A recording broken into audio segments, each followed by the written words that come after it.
Mãe do Marcelo e da Eveline, a Aurora, há 12 anos, decidiu adotar uma criança. Foi assim que conheceu a Márcia, de apenas 4 meses. A princípio, Aurora e Carlos não notaram nada de diferente com a filha, mas com o passar dos meses, perceberam que a pequena Márcia não se comportava como as outras crianças de sua idade. Com 6 meses, 7 meses, ela não tinha movimento das perninhas. Ela não rolava, porque ela daí já estava com 7 para 8 meses. Ela não tinha movimento das pernas, movimento das mãos. Ela tinha dificuldade para mamar. Ela mamava muito pouquinho. E alimento assim, sólido, era a maior dificuldade. Ela ficava presa na boca e não engolia, né? Daí que a gente foi passando o tempo, falei com o pediatra que cuidava dela, disse, isso daí com o tempo melhora, com o tempo melhora. E quando ela estava com 11 meses, a criança está andando. Muita criança anda, meus filhos andaram com 10 meses e meio e estavam andando. Então, aquilo, sabe, eu ficava preocupada com aquilo. E foi o dia que a gente decidiu levar num outro pediatra, pagar um convênio para ela, e ele foi a fundo. Daí foi aprofundando, disse, essa criança precisa de fisioterapia com urgência. Daí da fisioterapia foi para a hidroterapia, e com 4 anos, como ela não conseguia falar,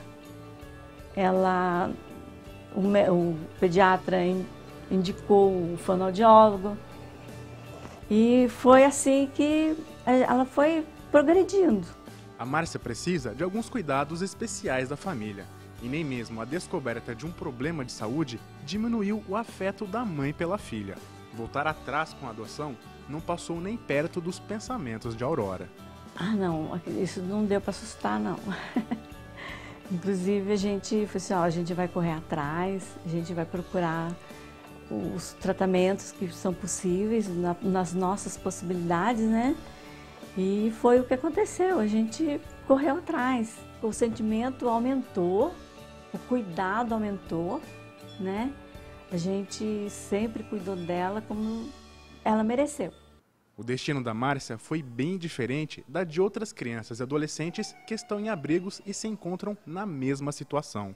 Nos formulários de cadastro, são raros aqueles que se dispõem a adotar quem tenha problemas de saúde. O Brasil tem cerca de 5.400 crianças e adolescentes que podem ser adotadas. Em todo o país, são mais de 30 mil inscritos no Cadastro Nacional de Adoção, mas apenas 8% dessas pessoas não fazem restrição quanto à condição de saúde dos adotados.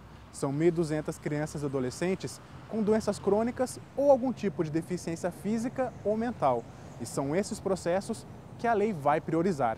O processo de adoção ele tende a ser mais rápido, ele passa a contar, como alguns outros poucos processos, com a definição legal de prioridade, isto é, são aqueles processos que no momento da sua apreciação ou no momento do seu julgamento, eles têm prioridade, eles têm preferência para um julgamento antecipado. É uma semelhante, por exemplo, a outras previsões que a lei já confere, por exemplo, a ações envolvendo pessoas idosas ou em outras condições especiais, como, por exemplo, as pessoas quando acusadas criminalmente de algum crime e que estejam presas. São processos que passam a ter prioridade. Significam que se chegar junto com outros processos às mãos de um juiz para julgamento, o juiz deve destacar aquele e passar a proferir o julgamento preferencial. O primeiro será julgado na frente. A burocracia atrapalha e o nosso sistema hoje não funciona como deveria.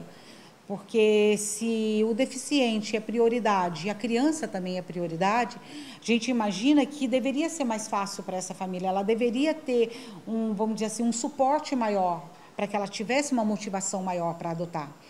Uma pessoa vai adotar uma criança multideficiente, ela precisa levar ao fisioterapeuta, levar ao médico semanalmente, alimentação balanceada, tratamento, enfim, tudo é muito complexo. Aí você imagina que nem sempre tem o suporte do nosso sistema de saúde, do nosso sistema de educação. Então fica difícil quando não se tem um suporte, né? Simplesmente adotar e não ter como dar o que essa criança precisa, não é adoção. Por exemplo, pelo Estatuto da Criança e Adolescente, é previsto que elas têm que estar inseridas na escola, estudar. Hoje, com o sistema que juntou, né, vamos dizer assim, a inclusão social juntou tudo num pacote só. As escolas são preparadas, teoricamente, mas não estão preparadas. Tem crianças aqui que não foram para a escola ainda porque a escola não está preparada para receber. Porque a inclusão, ela só é inclusão quando ela realmente há uma preparação da escola, dos profissionais, do sistema, porque senão é exclusão.